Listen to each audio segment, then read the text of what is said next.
the TTS Talking Early Years podcast. Each week we'll be joined by educational experts from across the globe, offering exclusive insights, inspiration and guidance to help practitioners unlock the potential for learning in the early years. To hear about future episodes and access follow-up content, including ideas for your settings and more, sign up for exclusive access using the link in the podcast description.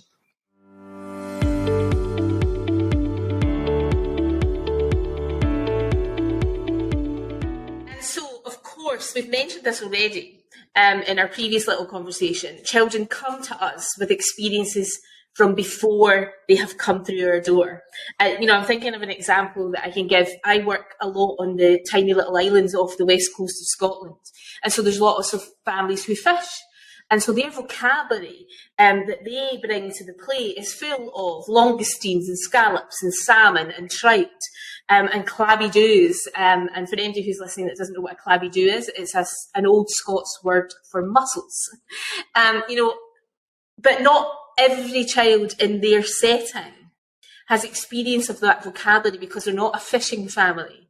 And so I guess through the role play that we've been talking about, Simon, can you suggest how we need to nurture those home life experiences and take advantage of them, and how we could introduce more of them, I guess, or more of the experiences from one child to another child? I think partnership with the setting, the practitioners that work at the setting, plus parents, carers and children is absolutely key. And that starts from when the application comes in, when you do the home visits, listening to the child's voice, all of those things start straight away. So it establishes the sort of relaxed relationship that you can have between the sort of the three parties, so that, for example, if a parent mentions something, they might mention that, at home we did this, or a child might mention we did this, the practitioner almost needs to sort of lock that away and then bring that to whether they have like a team meeting at the end of the day or planning meeting, because I think, as I said earlier, the more that we listen to and we inflect these experiences back into the setting, it just gives a sense of what the children are saying or what the parents and carers are saying. It brings value. And I think children naturally, on the whole, will communicate with each other. They'll have their own conversations about what they've done and what they've seen or what experience that they've had. And I think for us as practitioners, when that happens, it's sitting back and listening and not being afraid to just let the children go with it.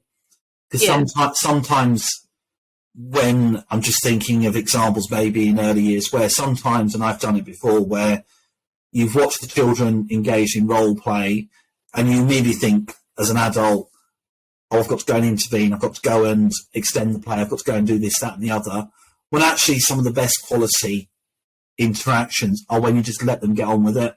Yeah. And I can think of a brilliant example of that. I can remember we had a group of dads, in fact, that we'd taken onto one of the islands to look at a different way of doing early years.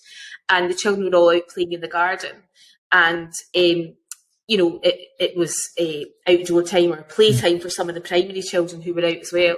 And two of the dads were asking the head teacher of this tiny little school, why are we not going back inside? And he said, because I want my staff to think, are the children's experiences that they're engaged in just now going to be benefited by taking them back inside? Because if they're deeply and richly involved in their current play, why would we interrupt that? And so you kind of suggested there, Simon, that, knowing as a practitioner when to step in to the role play situation and when to stay away, to step back, is really important. And it's really hard to learn how to do that, I guess.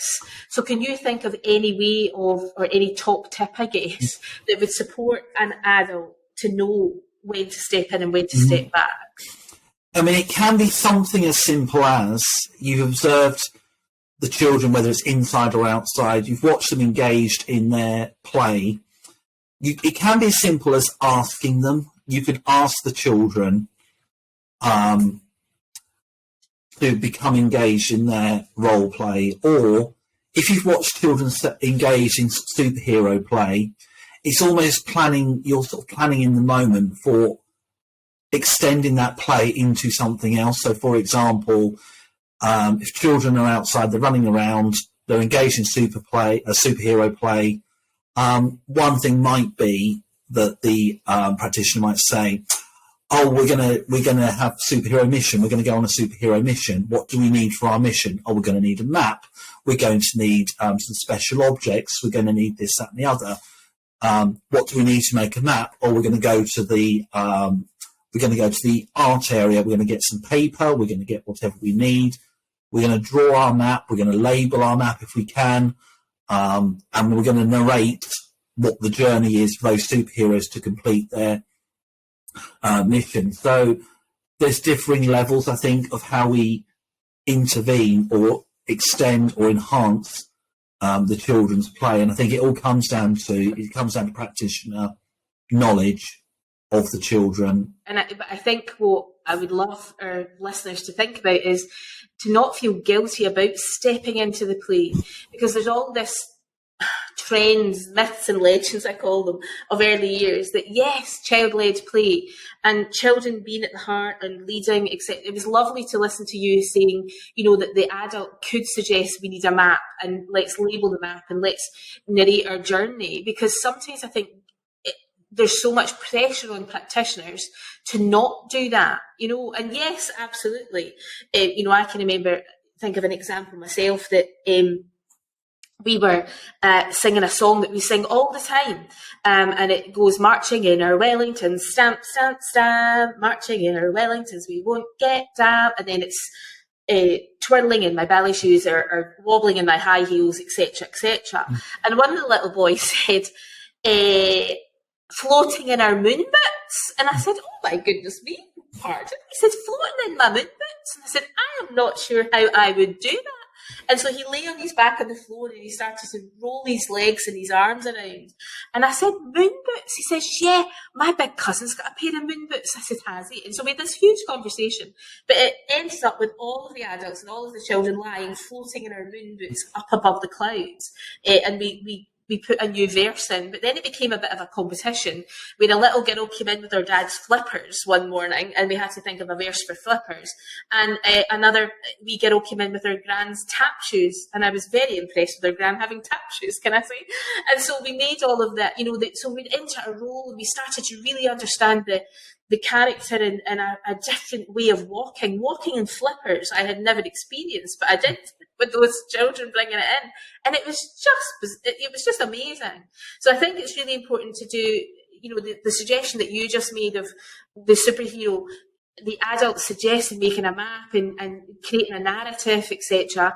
And also the other side of that is to flip it and let the children shape and change routines that we have, or add new verses to songs through playing a role that's different to one that we've ever experienced before. Yeah I think also that example you just gave touches on probably one of the most important things about working with early years children. It's relationships, it's forging connections, it's valuing, it's all that sort of personal and social education strand of the curriculum, which it's probably more important than anything else.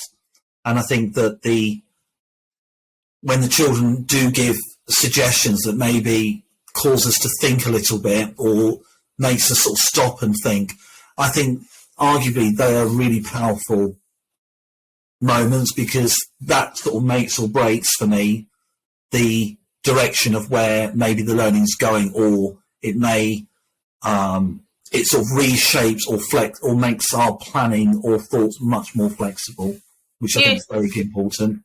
Yeah, and we've talked a lot about the children bringing their interests from home there, and what about home? Positive relationships with the parents, that connection that you talked about a minute ago, and affiliating myself with my peer group. But parents have a huge amount of impact on their children's lives, and how through these play experiences can we involve the parents or reflect the parents more than we maybe do, Simon?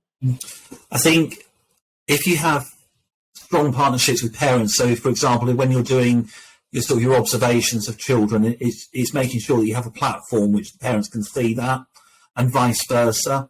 I mean, a good example I can think of is a friend that I saw yesterday. We happened to be talking about their children who are early years age, and they were showing me, they showed me an observation from their nursery of their child who was absolutely engrossed in a Play-Doh, an open-ended Play-Doh activity they'd made. I can't remember what it was now, but it was something to do with food. But my friend Tommy, then at home, child asked for Play-Doh at home and started using it in their play kitchen at home. So I think it's sharing, it's the partnership sharing what's happening so that those links can be made. Yeah. I think another way, sorry, go on. Were you good? No, I was going to say also that when practitioners have invited parents to maybe donate things that they no longer need, so things like things for the kitchen that are outside of what we may automatically think are in kitchens. So apart from like pots and pans, it's sort of other items as well. It could be things like an empty jar of seasoning, for example, that then the child, if the child has experienced using that at home, they then bring their direct experience into the nursery. And I think that brings another valid point. It's what resources you provide within your role play. Yeah, I think we need to be much more bold and brave as practitioners. Involve the parents much more to develop a role play or any play that we share with young children. So I guess, can you think of an example to finish off our little conversation, Simon, of how you've seen a parent utilise their skills and be proud to share it with their children, with the children in the nursery? Yeah, I can remember one really vivid example of I was teaching reception at the time, and the child happened to mention we were reading a story, and there was an image at the end of a character in the story playing the drums, and the child mentioned that their dad plays drums for a living. So I spoke to the dad. I said what the child had said at the end of the day, and I said to the dad, would you like to come in and bring your drum kit in? And he said he said he was fine, and when he came in, the children were very enthusiastic. They wanted to ask lots of questions. They obviously wanted to have a go on the drums, which he allowed them to as well. But I remember that afternoon, it sort of, that sort of hook at the start of the dad playing the drums led on to, we sort of thought as a team the children are probably going to love that a lot. So we brought lots of other musical instruments down just in case. But it was very clear after the drumming experience, and actually the speaking and listening that happened, the sort of asking the questions, the children went away, and the majority of them went for instruments after that. So it's almost an unplanned experience. I obviously didn't know that child was going to say at the end of that story, my dad plays the drums, but it's having the confidence not to just go with what you've planned. You need to go, it's going beyond in essence, what you've planned for the week. And having the courage to Simon to not just say, oh, that's brilliant, he plays the drums, how interesting. Because sometimes, and I know you possibly couldn't respond to the children constantly, with what they offer you, but to do something like that, what an experience you offered then to the rest of the children that don't have a dad who drums. And I can just hear the language that would have been floating around in your space that you share with the children. And so I guess the call to action for this little conversation that we've just had is for the listeners to be brave and to be bold and to involve their parents in the life of the nursery as well as the life of the child outside the nursery. Yeah, I think it's almost that. I mean, we used to have like a big whiteboard in our staff room, because you constantly pick up all these little things from children, parents and carers. You can't possibly keep them all in your head, so you just pop into the room, just write it up, and it might be just simple as initial of child, Parents said they went to the farm. So it's all there. So when it comes to planning, basically you're doing your planning on the board. And yeah, I mean, that is a brilliant way to end this little conversation. It can be something as simple as that makes such a huge impact. I'm going to finish this little conversation with a quote, in fact, and it's Albert Einstein, I believe, once said that logic gets you from A to Z, but imagination gets you everywhere. So, you know, we've been to the fish farm with the clabby-doos, to the weaving and the line dancing, and to that lovely experience of drumming in your facility, Simon. Wow. What language through those role plays would be just amazing. Definitely. It's the sort of triangulation of the partnership between the child, the practitioner, and the parent and carer. When that flows, everything else flows.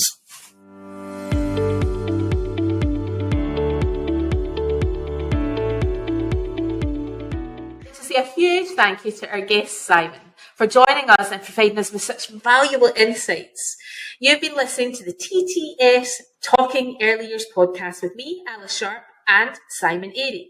If you've been inspired by our conversation today, don't forget you can sign up via the link in our episode notes to be the first to hear about future episodes and access exclusive content.